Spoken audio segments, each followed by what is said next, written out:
Chers amis, aujourd'hui nous allons aborder l'ouverture du 5e sceau. Et là les choses changent. Si les 4 premiers sceaux étaient tous bâtis sur le même modèle, un des 4 êtres vivants appelé un cheval et son cavalier, et ils étaient alors chargés d'un ordre de mission, c'est-à-dire que ces sceaux nous présentaient le poste de commandement, mais que les missions allaient s'accomplir en dehors. Là maintenant, nous allons aborder le jugement à proprement parler. Et ce jugement va comporter 3 phases. Par conséquent, nous allons voir successivement le 5e, le 6e et le 7e sceau. Alors je vous propose de lire avec moi, dans la parole de Dieu, au chapitre 6, les versets 9 à 11, qui nous décrivent ce qui se passe à l'ouverture du 5e sceau. Quand il ouvrit le 5e sceau, je vis sous l'autel les âmes de ceux qui avaient été immolés à cause de la parole de Dieu et à cause du témoignage qu'ils avaient rendu. Ils crièrent d'une voix forte en disant « Jusque à quand, Maître saint et véritable, tardes-tu à juger et à tirer vengeance de notre sang sur les habitants de la terre ?» Une robe blanche fut donnée à chacun d'eux, et il leur fut dit de se tenir en repos quelque temps encore, jusqu'à ce que fût complet le nombre de leurs compagnons de service et de leurs frères, qui devaient être mis à mort comme eux. Nous avons là un spectacle assez étrange. De nouveau, nous voilà plongés au cœur du sanctuaire. Et on nous décrit là un autel qui est certainement l'équivalent de l'autel des holocaustes, puisque on y trouve des âmes sous l'autel. Alors, on a l'habitude de parler de l'arche, de l'autel des parfums, mais l'autel des holocaustes est quand même un petit peu particulier. C'est là qu'on sacrifiait les animaux. Et quand le grand prêtre recevait un animal de la part du pécheur qui voulait demander pardon pour ses péchés, il recevait cet animal et l'animal était égorgé là et le sang de l'animal était versé au pied de l'autel. Alors, j'aimerais vous faire lire quelques textes qui vont nous faire comprendre pourquoi ces âmes sont sous l'autel. Le premier texte se trouve dans Lévitique au chapitre 4 et au verset 25. Lévitique chapitre 4, verset 25. Le sacrificateur prendra avec son doigt du sang de la victime expiatoire, il en mettra sur les cornes de l'autel des holocaustes et il répandra le sang au pied de l'autel des holocaustes. Le sang donc de la victime était répandu au pied de l'autel. Mais il nous faut aller jusqu'au chapitre 17, toujours du livre du Lévitique, du livre des lois, chapitre 17, verset 11, pour comprendre complètement le passage qui nous est donné ici. Et dans Lévitique, au chapitre 17 et au verset 11, nous trouvons ceci. « Car l'âme de la chair est dans le sang. Je vous l'ai donné sur l'autel, afin qu'il servît d'expiation pour vos âmes, car c'est par l'âme que le sang fait l'expiation. » En d'autres termes, la question ne se pose pas de savoir si les animaux ont une âme.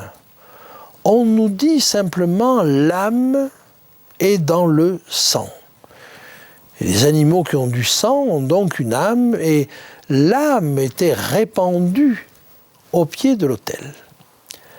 Elle représentait ainsi les chrétiens ou les martyrs de tous les temps qui ont été sacrifiés sur l'autel de la colère, sur l'autel de la cupidité, sur l'autel de la méchanceté, mais elle représente aussi tous ceux qui ont suivi de près Jésus.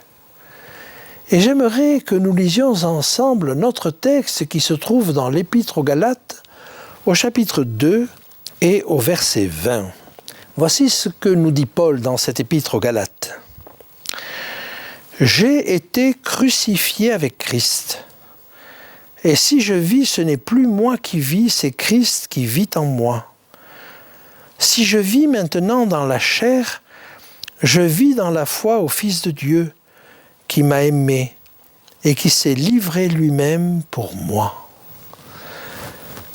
L'apôtre Paul, dans cette épître aux Galates, nous invite à suivre Jésus jusque dans la tombe, mais non pas pour y mourir comme un kamikaze, mais au contraire pour suivre Jésus dans ce chemin de renoncement.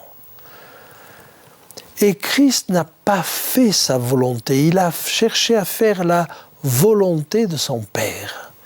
Et il y a là un renoncement à soi-même, une sorte de mort à soi-même à laquelle Jésus nous invite. J'aimerais vous dire qu'il n'y a pas là, me semble-t-il, non plus, l'idée de faire des hommes des robots. Il ne s'agit pas de se mouler tous dans le même moule. En d'autres termes, il ne s'agit pas de renoncer à sa personnalité. C'est Dieu qui nous a créés tous différents. Mais voilà, il souhaite que ce qu'il a mis en nous porte des fruits et que cela produise le meilleur pour nous-mêmes, le meilleur pour notre entourage, le meilleur pour la société. Et par conséquent, dans cette situation-là, ceux qui ont suivi Jésus, l'agneau par excellence,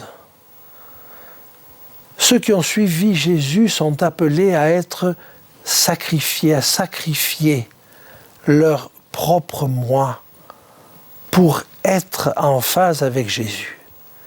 Mais si l'image s'arrêtait là, elle serait désespérante. Christ est ressuscité. Et en ressuscitant, il nous ressuscite à une vie nouvelle. Et par conséquent, l'objectif de Dieu n'est pas de nous faire mourir, mais de nous ressusciter à une vie nouvelle. Et il faut aller jusqu'au bout de la comparaison. Alors voilà, ce texte-là, je crois, ces âmes sous l'autel, c'est évidemment d'abord ceux, et le texte nous le dit en clair, qui ont perdu la vie injustement, persécutés. Mais c'est peut-être aussi tous ceux qui ont voulu suivre Jésus et qui, sans être morts sous la main des hommes, ont accepté cette mort à eux-mêmes qui les fait ressembler à Jésus. Il me faut maintenant vous parler de ce que deviennent les morts. Alors, toutes sortes de théories existent, mais j'aimerais vous dire en quelques versets bibliques ce que la Bible nous dit des morts. Et pour cela, nous allons remonter jusqu'à la Genèse. Et j'aimerais vous montrer, dans Genèse au chapitre 2 et au verset 7, ce qu'est l'enseignement de la parole de Dieu sur les morts. Genèse 2, 7. L'Éternel forma l'homme de la poussière de la terre. Il souffla dans ses narines un souffle de vie, et l'homme devint un être vivant. Au fond, peut-on expliquer les choses de manière plus simple ? Notre corps n'est pas autre chose que les atomes de la terre qui nous entourent. Simplement, ces atomes sont organisés et ils ont surtout reçu le souffle de Dieu, le souffle de vie. Et le texte nous dit « et l'homme devint un être vivant ». Le mot employé là en hébreu, c'est le mot nefesh, c'est-à-dire qu'il faudrait traduire l'homme est devenu une âme vivante. Et dans ce texte-là, l'âme n'est pas quelque chose qui vient habiter l'homme, c'est l'homme dans son entièreté. Et on a repris cette expression quand on parle, par exemple, d'une ville d'1 million d'âmes. C'est une ville d'1 million d'êtres vivants. Donc, vous voyez, l'esprit, là, est différent de l'âme. L'esprit, c'est ce souffle de vie donné par Dieu. Et l'âme, c'est le résultat de cet amalgame, de cette fusion entre de la terre, des atomes simples et du souffle de Dieu. Et que se passe-t-il à la mort? Eh bien, nous en trouvons l'explication dans le livre de l'Ecclésiaste. Là, le sage décrit la vieillesse et il termine ainsi. Il la décrit de manière très poétique. Et il dit « Avant que la poussière retourne à la terre comme il y était, que l'esprit retourne à Dieu qui l'a donné. » On a parfois compris ce passage-là comme étant le retour à Dieu de l'âme. Mais ça n'est pas le cas. C'est le retour à Dieu du souffle qu'il a donné. Il a donné le souffle de vie, il a repris le souffle de vie, et quand il reprend le souffle de vie, le corps redevient poussière. Alors, qu'advient-il de l'être lui-même? On pourrait dire de l'âme. Eh bien, elle est en repos. Elle est en sommeil. Et contrairement à ce qu'on pourrait penser, l'âme ne retourne pas à Dieu ou ne va pas errer dans des sphères éthérées. L'âme est en repos. Et Jésus lui-même a employé cette image.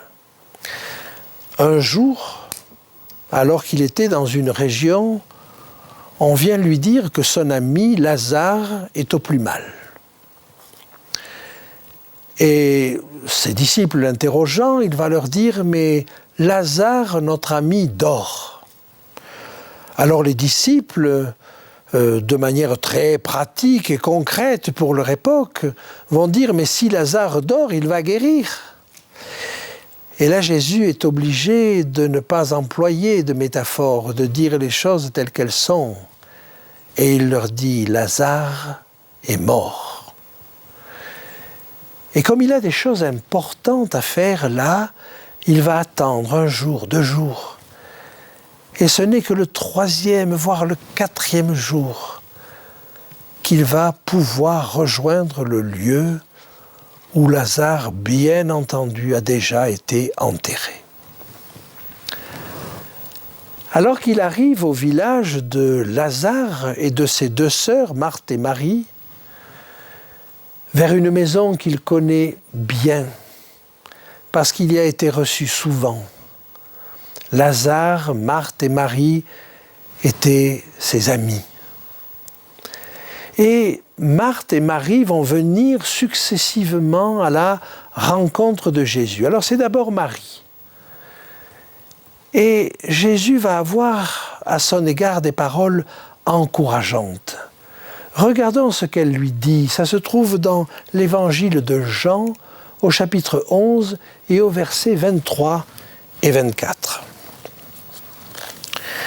Jésus lui dit, « Ton frère ressuscitera. » « Je sais, lui dit Marthe, qu'il ressuscitera à la résurrection, au dernier jour. » Et vous voyez que Marthe ne se faisait aucune illusion.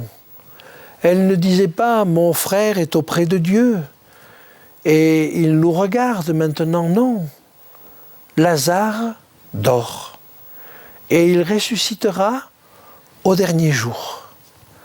Son âme n'a pas une vie indépendante de son corps, non. Simplement, il va falloir attendre la résurrection, ce que l'on appelle généralement la résurrection des corps. Et vous voyez que ses proches ces intimes, cette famille très très proche de Jésus, avaient une notion très claire de ce qu'était la résurrection et de ce qu'était l'espoir des chrétiens. C'était la résurrection au dernier jour. Qui plus est, quand Lazare va ressusciter, parce que Jésus va le ressusciter, Lazare ne raconte rien sur ce qu'il a pu voir dans le ciel ou dans les endroits où il était. Et par conséquent, si vous voulez, il n'a rien vécu. Le temps où il était mort, il était en sommeil.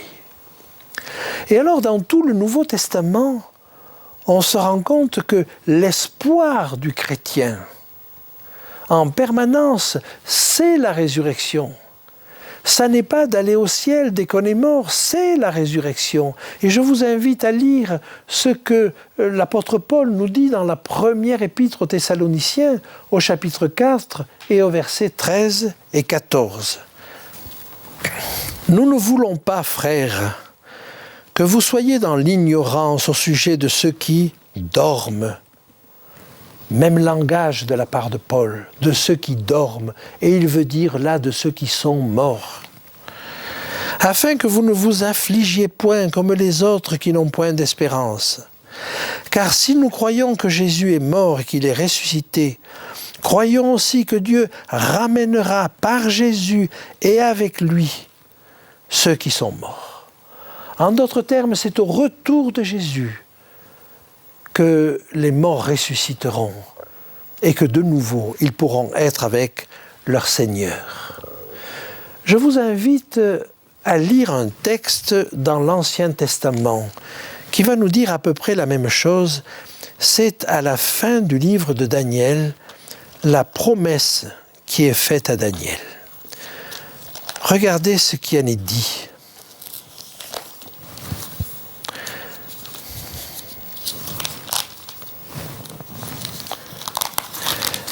Daniel, chapitre 12, verset 13.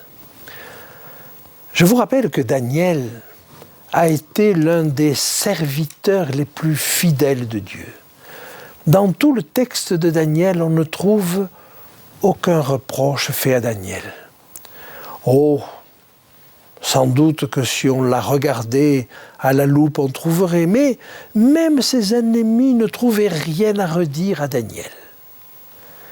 Et cet homme d'exception, qui, on le pense, si les âmes montaient au ciel dès la mort de la personne, s'il y en a un qui mérite bien d'être auprès de Dieu, c'est bien Daniel. Eh bien, voyez ce qui est dit à Daniel lui-même. Au tout dernier verset, chapitre 12, verset 13. « Et toi, Daniel, marche vers ta fin. Tu te reposeras et tu seras debout pour ton héritage à la fin des jours. » Alors voyez-vous, l'espoir du chrétien, et c'est l'apôtre Pierre qui nous le dit, c'est de nouveaux cieux et une nouvelle terre où la justice habitera. Mais regardez notre terre telle qu'elle est maintenant, avec ses souffrances, avec ses oppressions, avec ses guerres. Ça n'a rien de réjouissant. J'aimerais peut-être avancer encore un petit peu dans ce texte et vous amener à la conclusion de ces choses-là.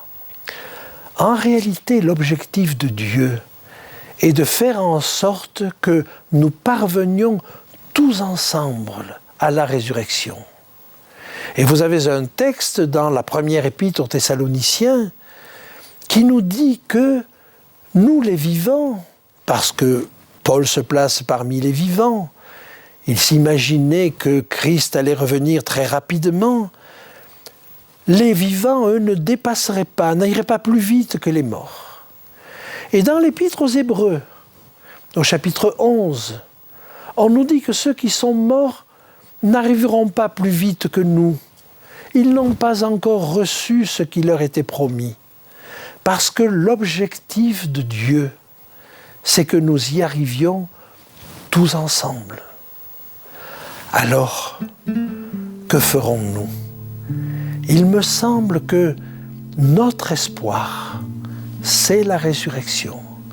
Notre espoir, c'est le retour de Jésus. Et en attendant, les âmes dorment. Puis-je penser que c'est le sort le meilleur que Dieu peut leur réserver jusqu'à son retour. Et Dieu ne les fait pas ainsi souffrir. Et ces âmes sous l'autel dorment. Eh bien, nous verrons la prochaine fois ce qui leur arrive à ce moment-là.